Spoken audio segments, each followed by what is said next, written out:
Hi there, it's Brian back with another Backyard Blaincast.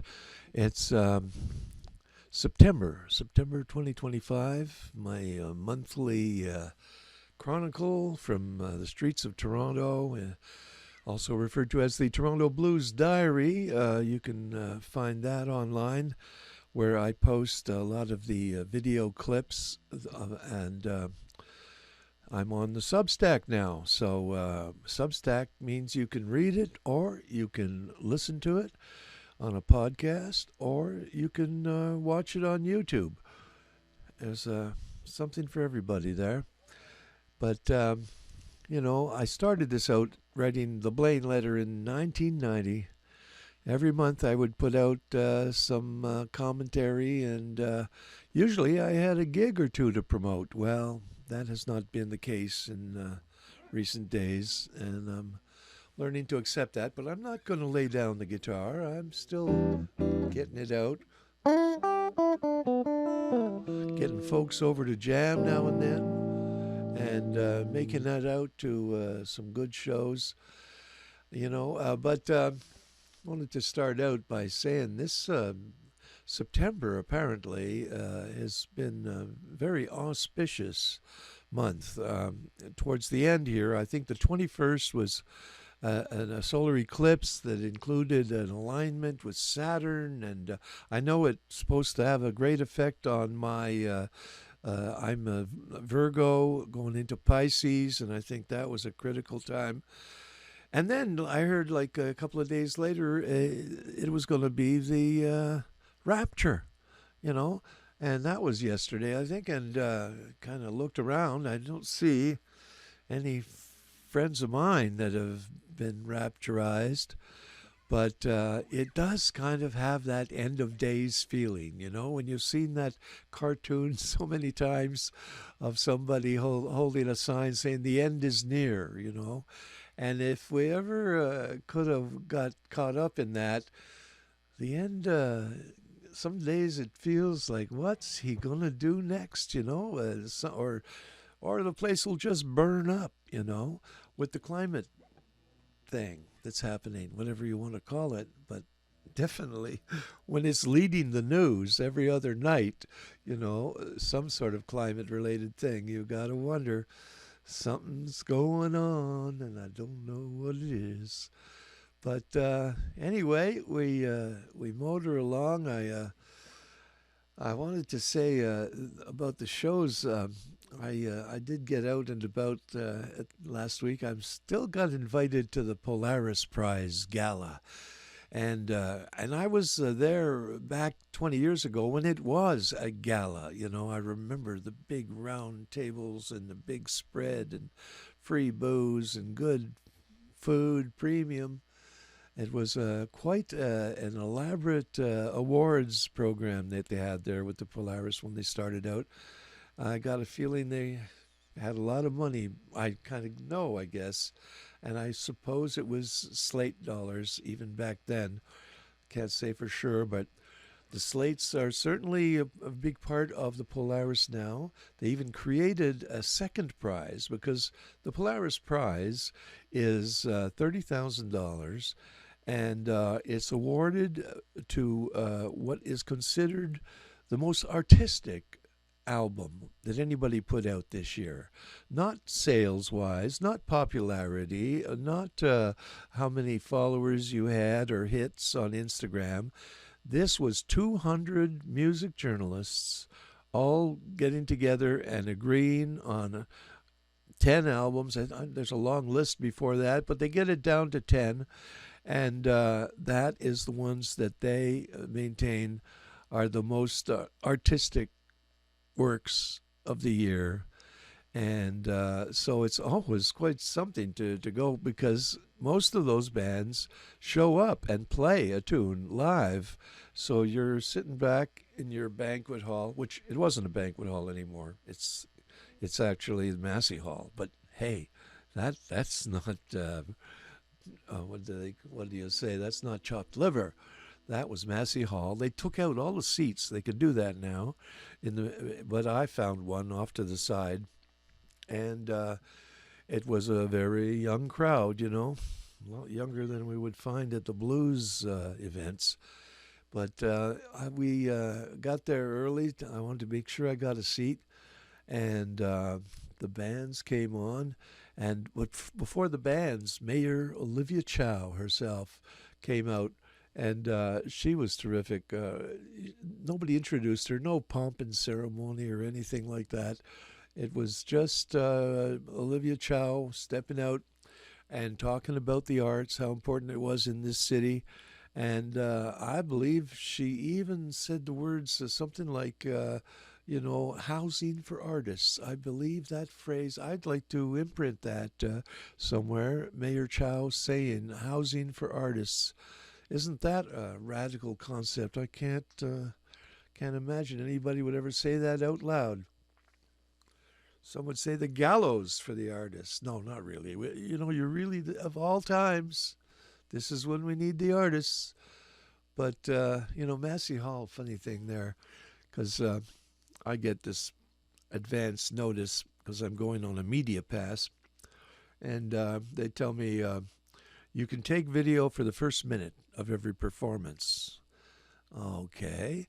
But if you had ever been to Massey Hall in all these years, if you ever pulled out a camera and you didn't have one of their Massey Hall badges on, you would get busted just like that. And it was it was something to behold. I got busted a couple of times, and then I learned how to be very discreet because I was still posting little clips, but. Anyway, now they say the first minute you can video, and no question about cameras. Everybody had cameras out, and it's a new everything, isn't it? But they just kind of caught up with that. They were behind the times because everybody was shooting video with their cameras for the longest time now, and some places were still trying to police it. Well, good luck.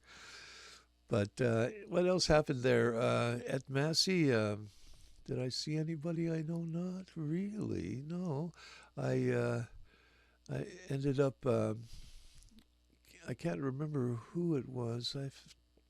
I saw one familiar face, but then they did say one thing I noticed about the bands, and 9 of them showed up. 9 out of the 10 nominees were there in person to play a song, and I was trying to see, like, well, usually you would expect a lot of diversity out of those 10 candidates, and in this case, like 5 of them were fronted by female singers, I dare say, on the wispy side, not belters, and some variations of different kind of music, sometimes electronic behind them. And then there was a bit of more of a showbiz, kind of dressed up and dance moves on one band. And the guy that won, I didn't think necessarily was going to win, but I'm going to run that. Let's run it down here. I'll start with the first band was. Let me see. I was going to talk about the controversies, because the first band you're going to hear, as they're starting the song, the drummer is shouting, "Vive le Québec libre." I haven't heard that in 20 years or something. No, is there a revival going on that I missed, that Quebec wants to separate again? I figured they were settled in. But there was this, but this is kind of reminds me of previous years at Polaris where it got a little intense, and I remember Lido Pimienta. She won one year, and she was, she was already upset about something. I think there'd been maybe a problem with the sound or something. She had something to say about that. But then she was very forceful in her talk, and didn't have too many nice things to say about the music business, even though she's kind of biting the hand. But anyway, and then I don't know if it was the same year or maybe a couple of years later, The winner was a band, a punk outfit with this huge overweight guy with his shirt off and dancing around, and the band was called Fucked Up. F-U asterisk C-K-E-D up. I think they're still around doing stuff. They got a lot of nerve. You got to admit, having a name like that. But they were pretty aggressive, and but this time, no, it was kind of laid back a little bit. And the music, none of that music was attacked you. It was all very, I dare say, musical. But boy, you wouldn't hear no 3 or 4 chords at all. Not this year. It was like 9 or 10 chords, and then some. And sometimes no chords, just sounds.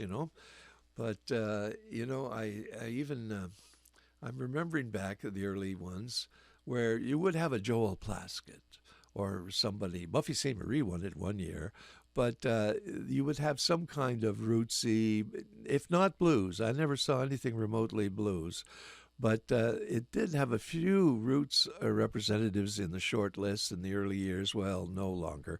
No, that's not happening.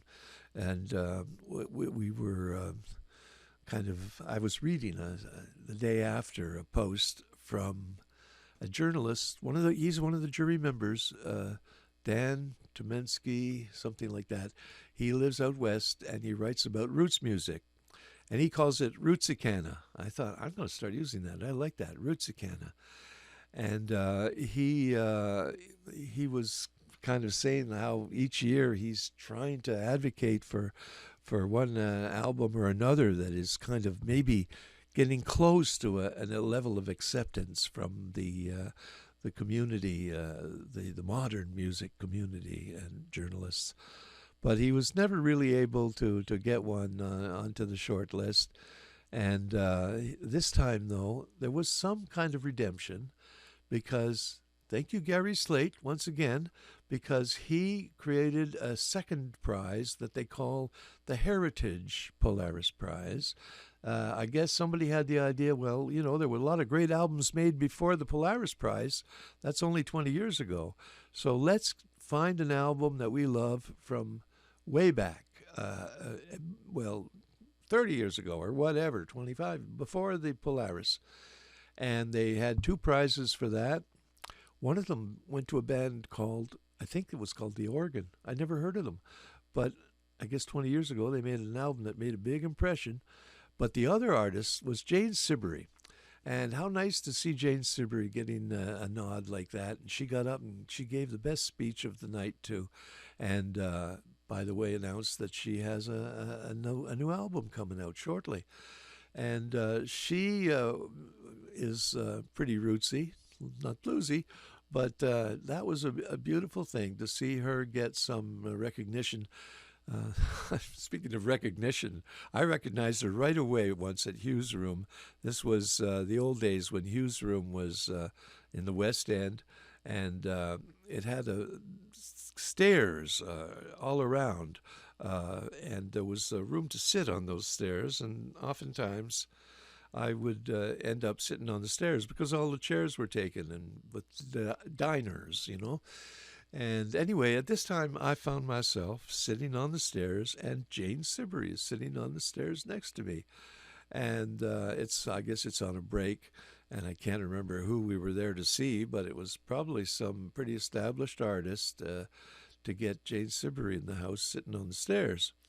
But what happened then? What are the odds? She is a famous, iconic artist. And somebody comes up to me who saw me at one of my gigs around town, whatever, or maybe saw something on YouTube, and he coming straight to me saying how much he loved my music and maybe even quoting a song. And then I mentioned to him that I'd been playing in Europe, and then we were talking about that. And here's Jane Siberry, who's probably toured Europe like every year for decades upon decades. Myself, who's been like 2 or 3 times, but now she's sitting there smiling, elegant lady, and this guy's kind of going on still. I'm taking it in. Ah, yes, the trials of what's that Randy Newman tune? Oh, it's lonely at the top. Yes, yes, it is. And did I tell you about we had a little kitchen jam because it was Jesse Green's birthday, and we get together and jam every few weeks, and we got our little crew, which I'm always happy to expand, but usually ends up being the same folks. And we had a great time, and she brought along Richard Flohill. Now, any of you music industry insiders will recognize that he's the eminence grise, or maybe more likely the eminence blanc, because he's got long flowing white hair and he wears a long flowing white scarf, and he's 91 years old and still popping around town all over the place. And so here he is sitting in my kitchen, and we commiserated a bit because we had both been to the night before was the launch of the Kensington Jazz Festival. That's a new alternative style festival. It's kind of a club crawl, although there is an outdoor stage, a free stage. But all the clubs, it's $20 to hear the band, 1 hour set. Lay down your money, cash only, goes straight to the band. That is the Molly Johnson approach to running a jazz festival. And so a lot of musicians got some work, and they had a nice little launch event, which I dare say a lot of bigger festivals don't bother with anymore. Media launch, what?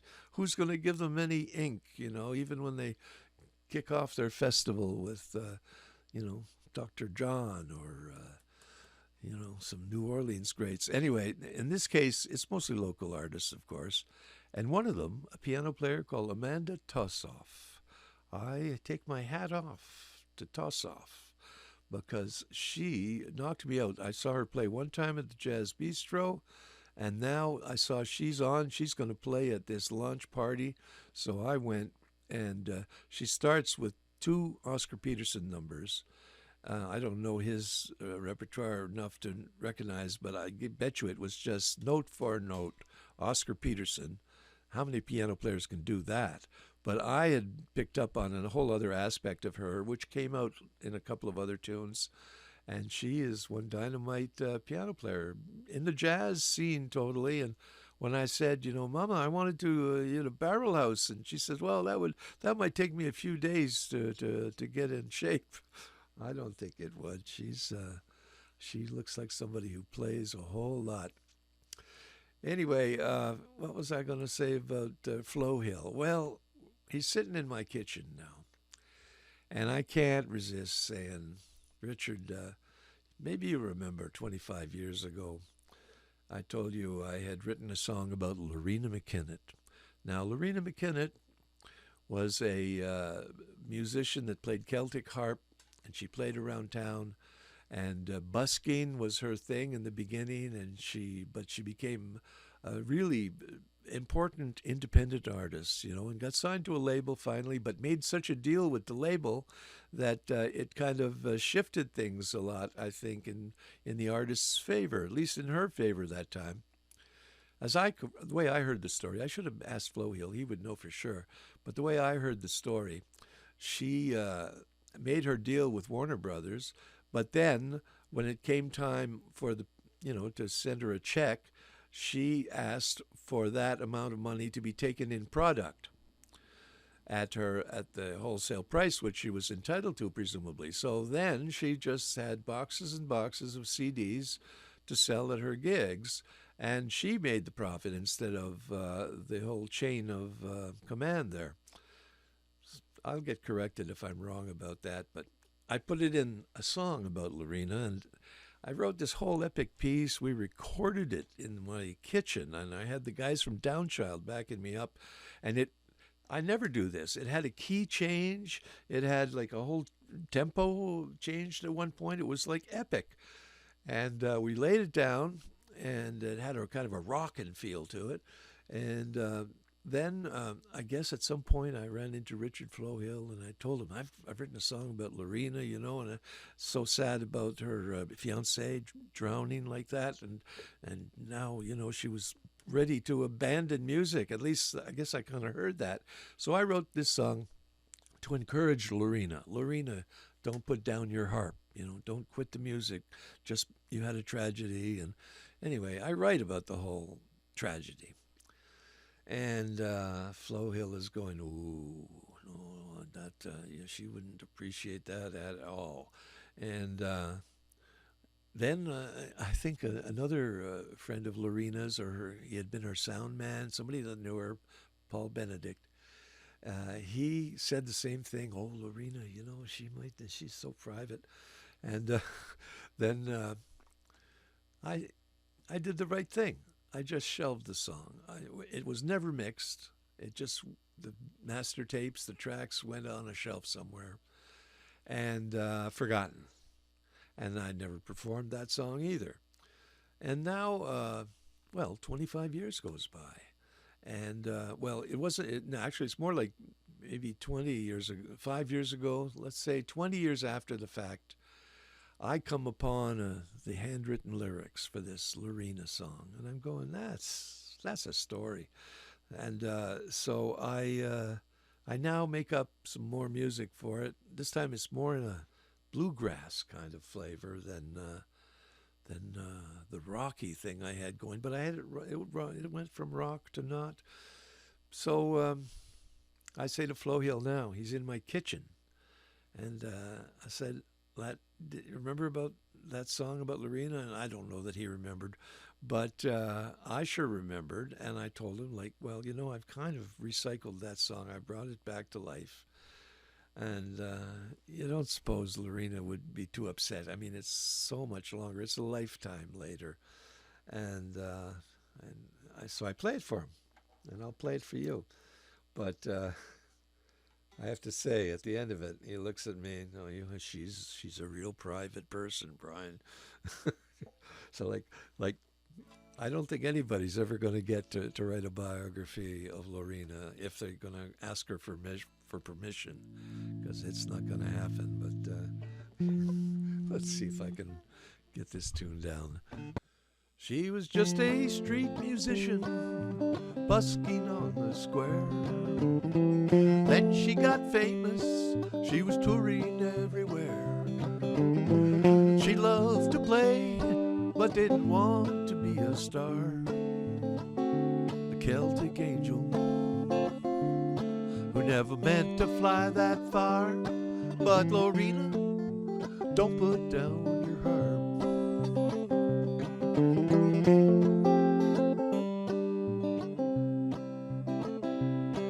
It's a true musician story, and I think it's time to tell how a waif became a princess in a tragic fairy tale.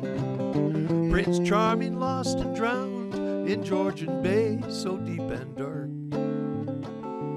broke her spirit, broke her heart. But Loreena, don't put down your harp.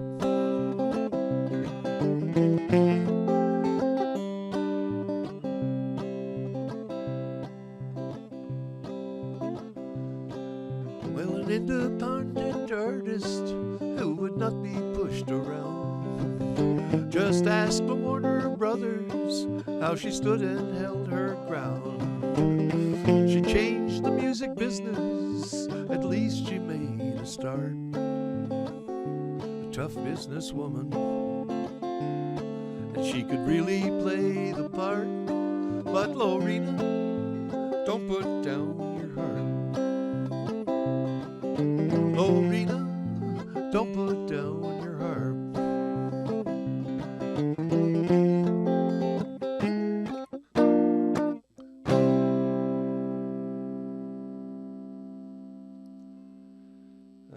Yes. So yeah, I'm not going to toss that song again. I'm holding on to it, but I don't suppose Loreena is going to. This is not going to drift into her orbit. I don't think. We'll see. It is the age of the internet. You never know what's going to show up. People Google themselves. I don't know if you've tried that yourself, but I have, and it's amazing. I found out that I'm an Australian actor who died back in 1963, but well, there's other thing there too. So the other thing that happened about these controversies at the Polaris was the Mustafa, one of the 10 finalists, was the only one that didn't show up to perform. And I haven't looked this guy up too much, but I believe he might have won it or he was on the short list in the previous years. It must be a genius, brilliant musician, but obviously a little political because, I don't know, whatever reason he didn't show up. But his representative that accepted the award on his behalf was very, I don't know if she talked about Palestinian Gaza stuff, but she wore one of those kind of Palestinian scarves, and he donated his $10,000 prize to Gaza. And you got to wonder, how do you send $10,000 to Gaza? Yeah, I guess he must have a plan for how to do that. But that was a statement. So that's Mustafa. But meanwhile, I don't have his music. But I got to let me run it down. I've created a video compilation here. It's all in one piece down on the YouTube. But here, let's just go through it, and I'll tell you who it is. Maybe I can split my screen on this, I wonder, or maybe I'll just have to go away.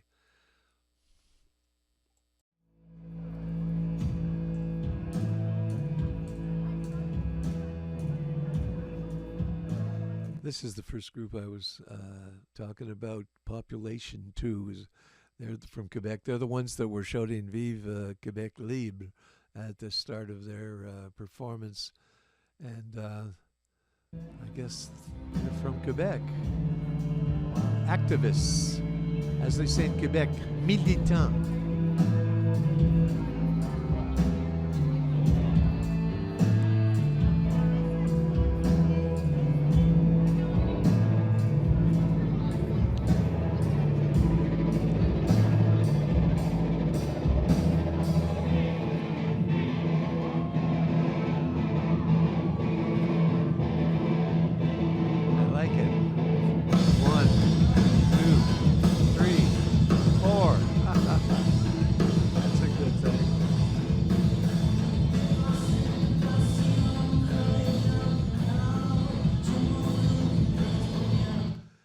So that's Population 2, like I said, probably from Quebec. The next group up was Ribbon Skirt.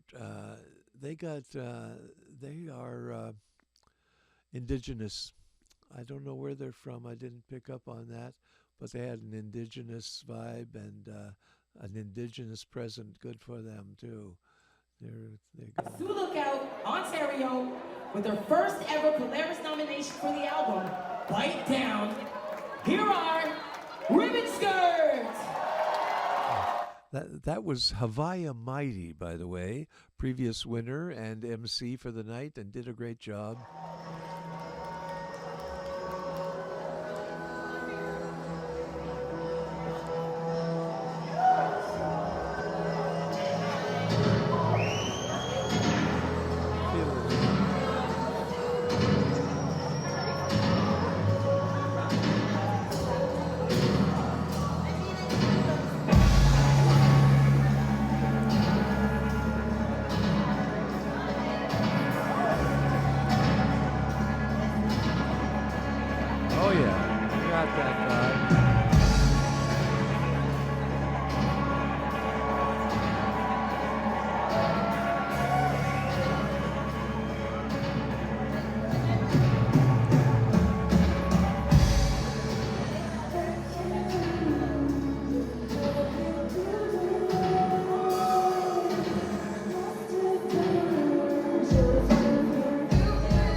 get the feel there.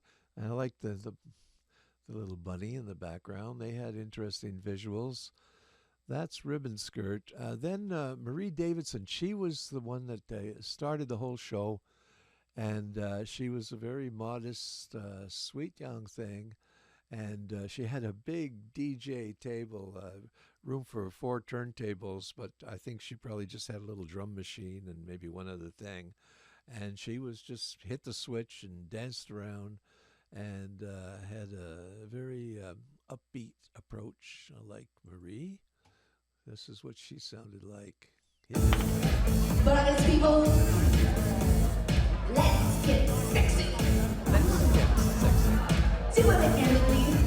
We all hope for the best, but maybe could that be just a little bit phony? Don't try to flatter me. Don't tell me you're impressed. I know what you're here for. The backstage exists. Access is comfort. Try to keep you cool. In my innocence, make you feel vulnerable. Don't worry about me. Don't display your regrets. Saya Gray!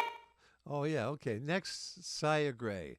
Here, this gal, she she was a great guitar player. That guitar lick you hear at the beginning is Saya herself. Well, everybody was playing the lick, I think, at that point.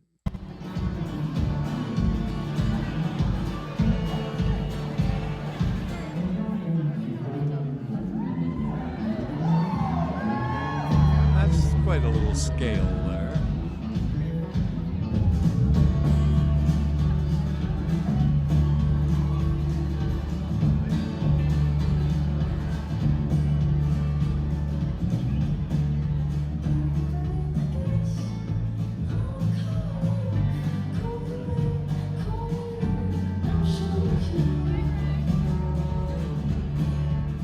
Yeah, once again with the kind of wispy vocals there, maybe that's the trend for this century. But I kind of prefer the blues belters myself. And the next gal up, Nemesis. Now she's a previous winner, I believe, and now was nominated again, or maybe she was just a previous nominee. But whatever. Nemesis has got something going here. Let's. You're gonna hate me, 'cause once you know what's lying underneath, judgment shows I'm not deceiving, and you chose how you want to see me.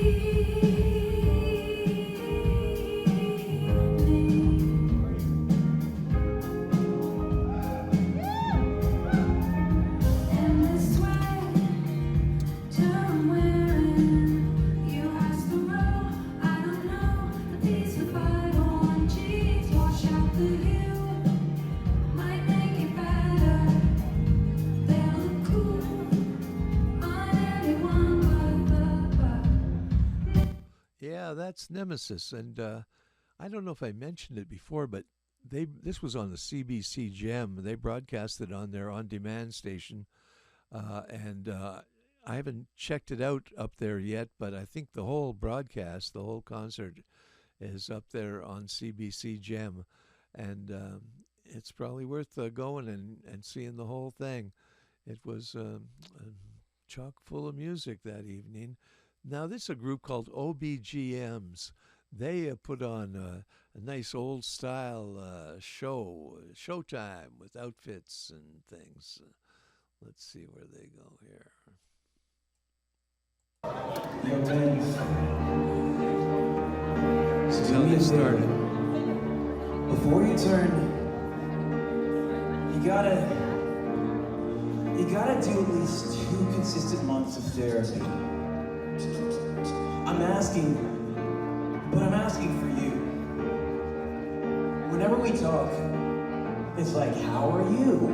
And you launch into my stuff, which I appreciate, but when we go talk about you, nigga, you would never bring yourself up. You're just so helpful to other people. But who watches the watcher, dude? Someone's gotta help you. You gotta let your friends be your friends. And if you won't let me be your friend, you need a therapist to be your friend.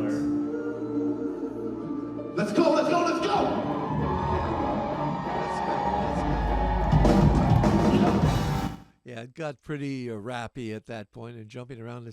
It's a pretty slow build. When you know you've got just one tune to do, you would expect like the whole band would be on stage to start it, but they had their own approach. And like I said, it was showtime. They put on a good set. I bet a night of the OBGMs is something special. And what do we got? BB Club. Now, this would have been my choice, I think, because they did so much with just two people. They really knocked me out. And the visuals were pretty amazing too. Take a look, and if you're watching on the YouTube, take a listen. I mean, you know what I mean.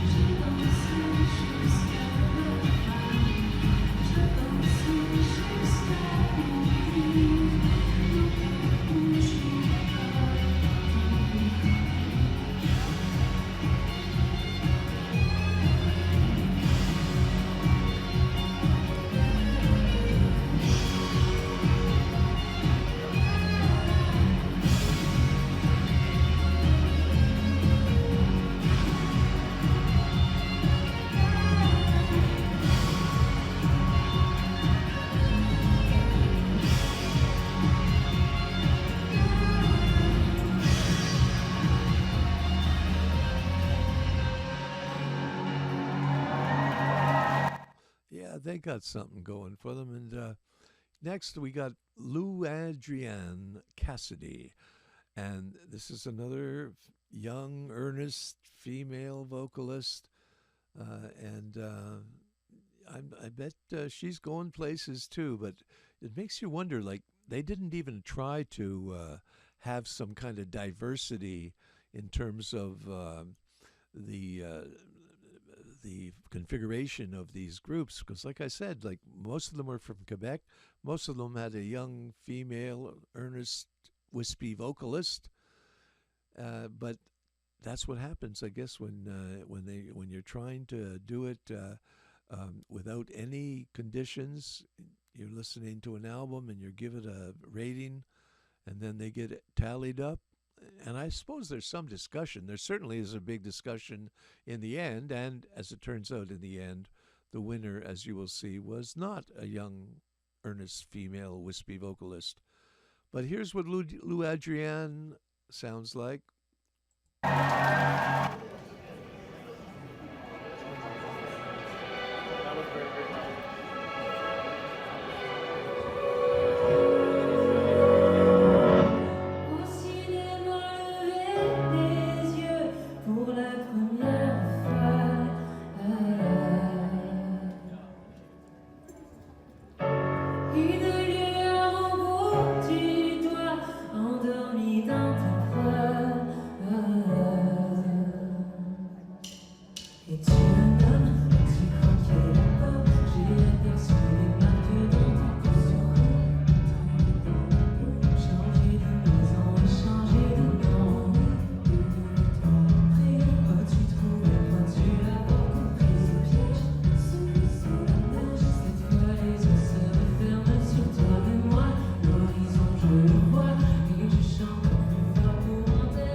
And this takes us to the winner of the Polaris Prize. 30 grand he gets. And he was, I'm sure he'll make good use of it. His name is Yves Jarvis. He's a guitar player that, had kind of big hair and a real guitar slinger. He was playing some beautiful stuff just on the one tune. I wouldn't mind hearing him for an evening. But when I saw him doing his tune, I didn't think this had winner written all over it. And yet, Yves takes the Polaris Prize home.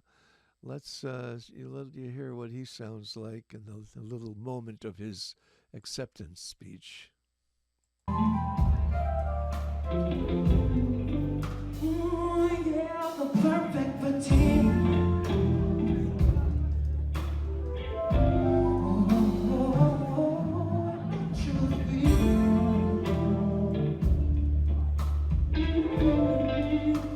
She put the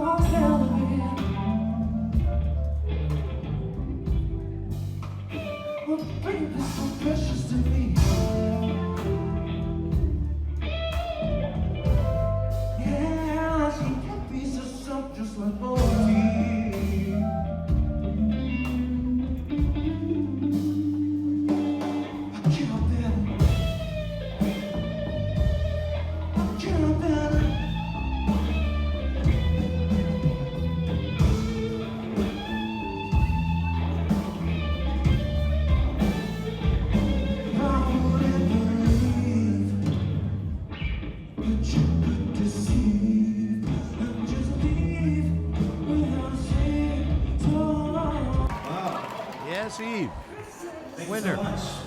There he is. I'm honored. Giving I'm his- really honored. I was just honored to be nominated at all. Seems like a modest young man. And he takes it home, and I hope he'll use that money to, well, it'll probably cost him $30,000 to finance a big cross-Canada tour and maybe break even. But good luck to Eve Jarvis and all of these folks. The one you did not see was Mustafa, who I mentioned. He's it'd be interesting to see what he's up to, an interesting artist. And here, after the event, I got invited to the VIP after party, imagine. And sometimes I wonder, I get invited to a Massey Hall thing. I don't know if it's still like this, but at the time, I think somebody told me that like they've got 10 media allocations. And you got your Star, and you got your Globe, and you got your CTV, and you got your CBC, and a few other print media. And sometimes, I guess if the Globe guy decided not to go, they might call Brian Blaine and say, here's a ticket. And I always love to take advantage of those things, but nowadays I'm not sure how it goes because everybody's pretty hard-pressed to get any media attention in the arts. Remember when there was an arts section? You would turn the pages and there would be all kinds of stuff. But we still got Brad Wheeler and Nick Cruan and Nicholas Jennings. I don't know if he writes for a daily or not, but we got some people and they have to go sell the story. Every time they want a few columns, they got to go and fight for it. Big respect for those guys. And like I said, I wish I could say I'm still print media because for 35 years now I've been the editor of Maple Blues, and some of us called it a magazine. It was a newsletter. It was 16 pages, maybe sometimes even 20 pages.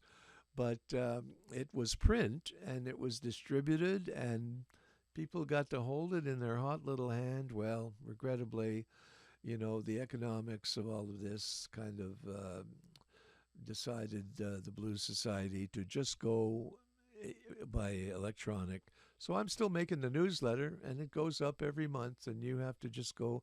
You can download a PDF, but I don't imagine too many people do that. It's probably more like, reading a few things online. There is one big motherfucking long story this time.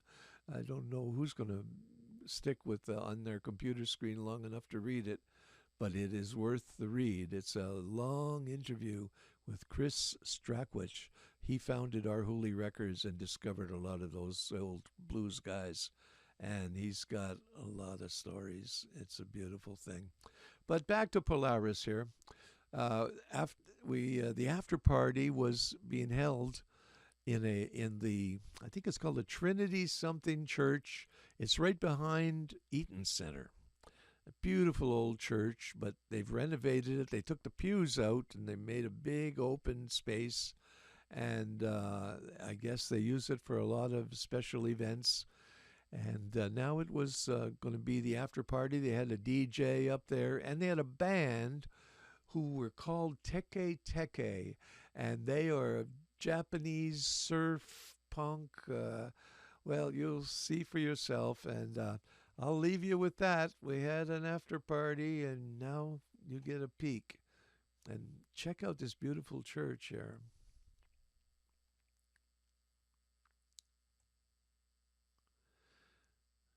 We were walking up into that church, and then I walk around. I did a little camera thing. It was pretty dark in there. But,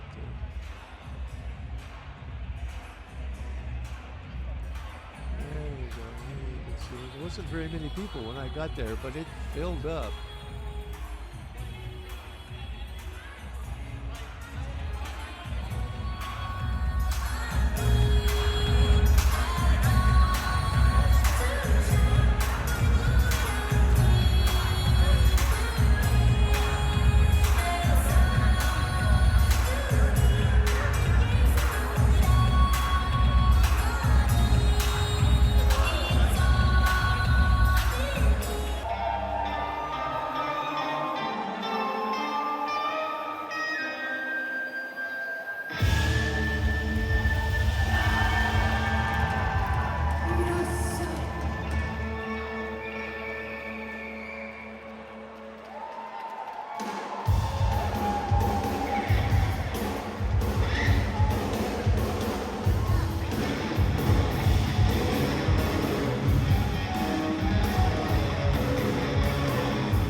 And there you have it. That was, oh my God, this is what's coming up. CJ Chenier.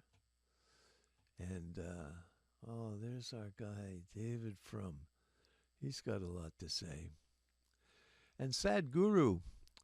I should play some clips of his, but I could go nuts if I just started grabbing stuff off of YouTube. But this is my playlist, I guess, of stuff that this is stuff that the algorithm thought I would enjoy seeing. So there's Gavin Newsom chasing Trump out. We'll see about that. And there's Sad Guru, Before You Die, You Should Know This. I guess you could Google that and find it for yourself. The guitar player here, who is that? It might be the guy from Pink Floyd. And the bass player I don't recognize, but I'm sure it's somebody that I'll like because the algorithm says so. And here, I'm going to leave you all with a shorter video montage from my Friday night on the Danforth. Let me tell you about that. I went up to see a friend has a tribute to Elton John. She calls it Elton Joan. And she wears the big funny glasses and a big hat. And she had a great band, mostly women. One guy that came up and played guitar, but then he wasn't. Anyway, I've just barely got a little clip of them in the dark. But I figured, well, I'm out and about now. So I went to her thing. And then I also went to the Black Swan, where they have their regular Friday jam. I poked in for a bit there. And amazing, these guys, it's the same crew pretty much. And I got a feeling they all have their go-to song and they get up for the jam and they have a great old time. But you do that 1 year after another, you get better, and all of these guys are getting better. There was some real ripping guitar solos, but I had come to see a band from Ireland. Johnny Max was in Ireland, and I guess he kind of discovered this power trio.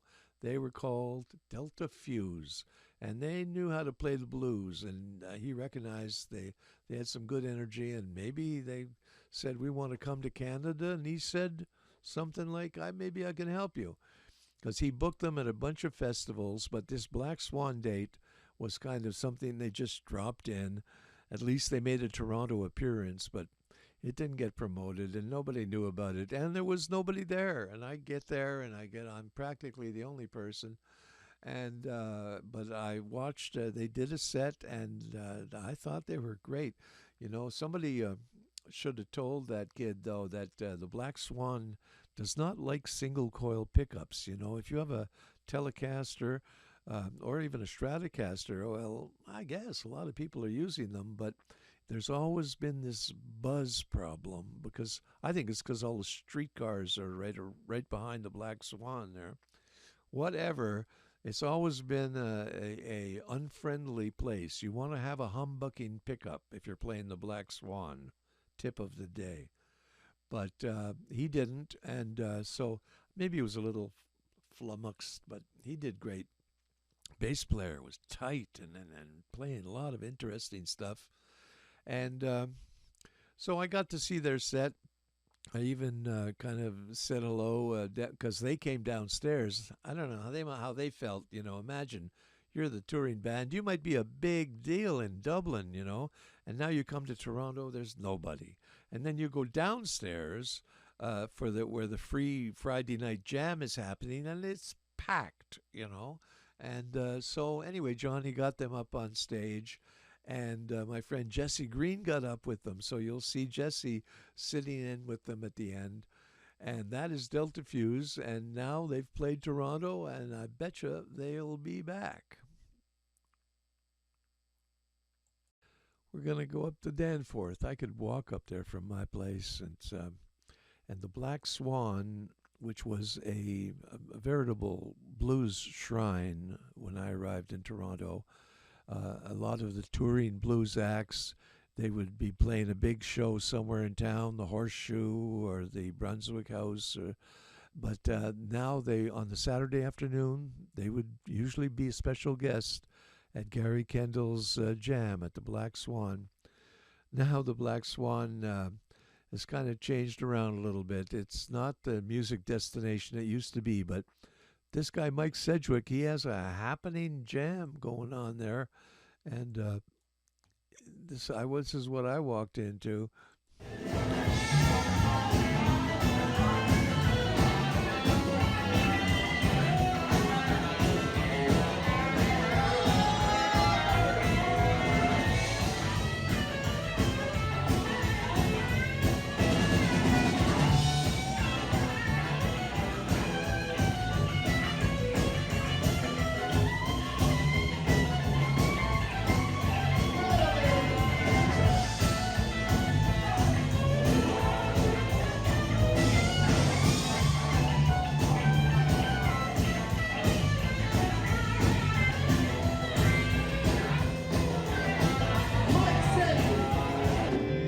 And then we went over to the Linsmore.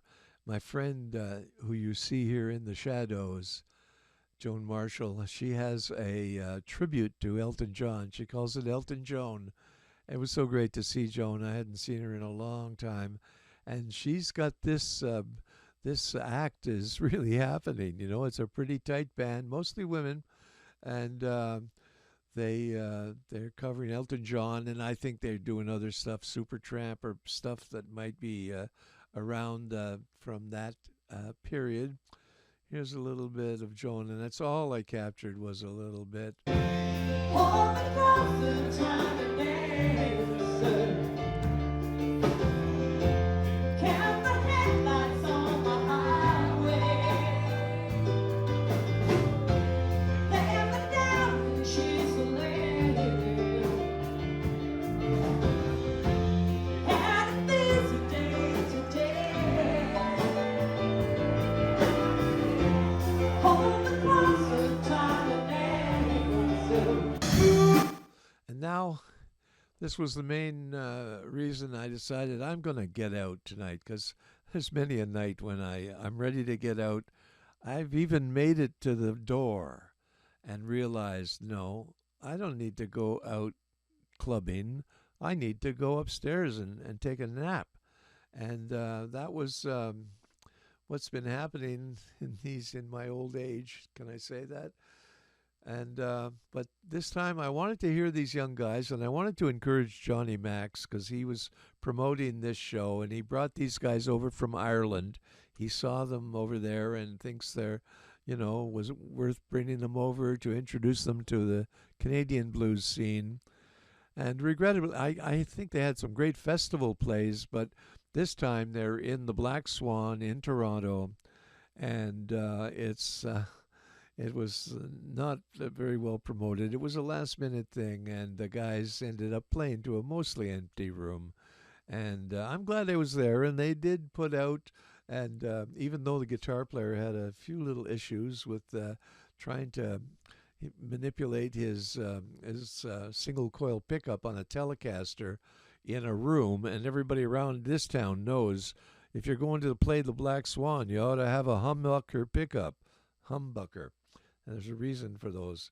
And the Black Swan was one very good reason. But anyway, they got up, they did a little bit. There's a little bit of them doing Schoolgirl.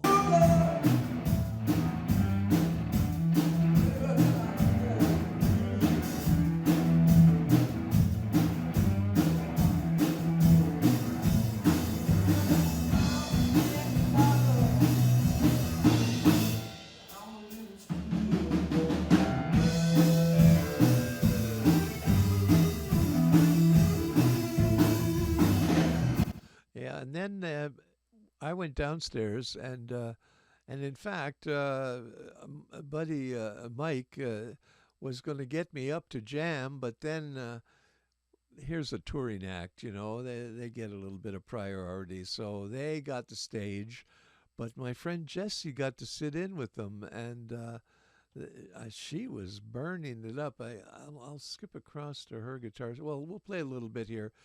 And Buddy that was having trouble with the humming guitar also broke a string. And it was like, welcome to Toronto. Now, I remember my first time at the Black Swan Jam, walking in there, and well, probably the first time I didn't get to play at all because nobody knew me. Second time, came in and got up to the stage, and I plugged into the Fender amp. But this, I'm just a kid from the hills of Quebec. A Fender amp, I only seen those on TV or maybe on a. There wasn't hardly any live music in Sherbrooke, and I hadn't seen much of it. And certainly, I had never plugged into a Fender amp. And there's a trick to it, you know. There's a couple of toggle switches at the back, and they both have to be on. So the band is counting it in, and I haven't figured out the amp yet. And nobody is going to help me, you know. Like, if you don't know how to plug in and turn on a Fender amp, then maybe you don't belong on this stage, you know.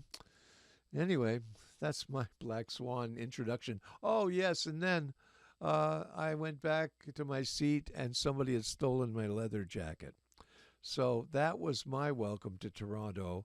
I hope these guys didn't get any jackets stolen, but they did encounter what so many bands, they come to Toronto. They're a big deal in their town, you know, and they come to Toronto, and Neil Young, Bob Dylan, and Willie Nelson are all playing the same night or something. And no, they're not going to get a big crowd, but you have to work up to it, you know. So I'm glad the young Delta Fuse here made their entree into Toronto, and I'm sure they'll be back. But let's go to them playing with Jesse here.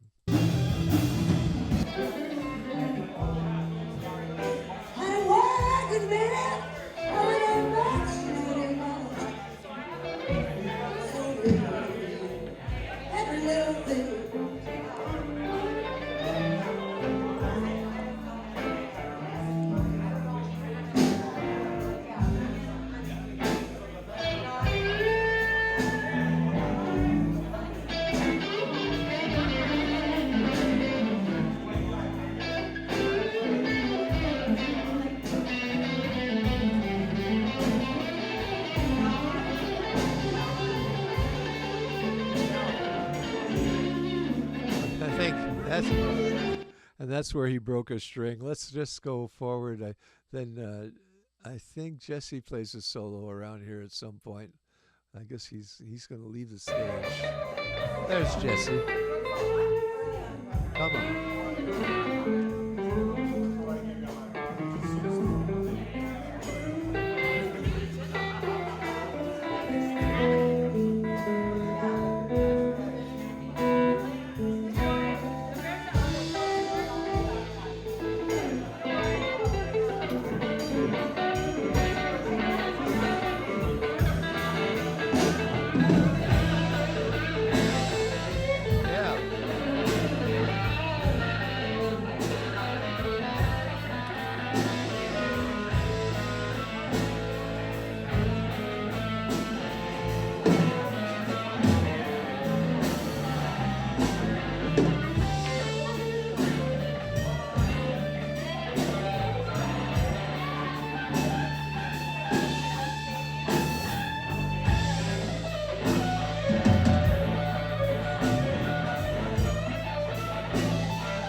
Well, there's nothing like changing a string on the fly, eh? And I didn't get his name, the young man in this band, but they're called Delta Fuse. Watch for Delta Fuse, and let's see what happens if we switch back to the garden here. Here I am. And I guess it's, have we seen enough? Like that was, this is probably going to be a lot of music that's, you know, just iPhone video type sound. It's not the greatest, but this was my first time to try to get you the usual Blainletter, which is going to be on Substack and which will be in your inbox there right now, probably. And also on the podcast, This is only the second time I've tried to do the podcasting thing. I don't know if I'm on all the podcast outlets, but we're working up to that. And then I guess if you're watching me in person, hi there, we're on YouTube, or you might be watching the video on the Substack. I mean, is this getting complicated or what? And I used to like to end with a quote of the day, but I can't think of a quote for today, except what Richard Flowhill said at the party. It's too late to stop now.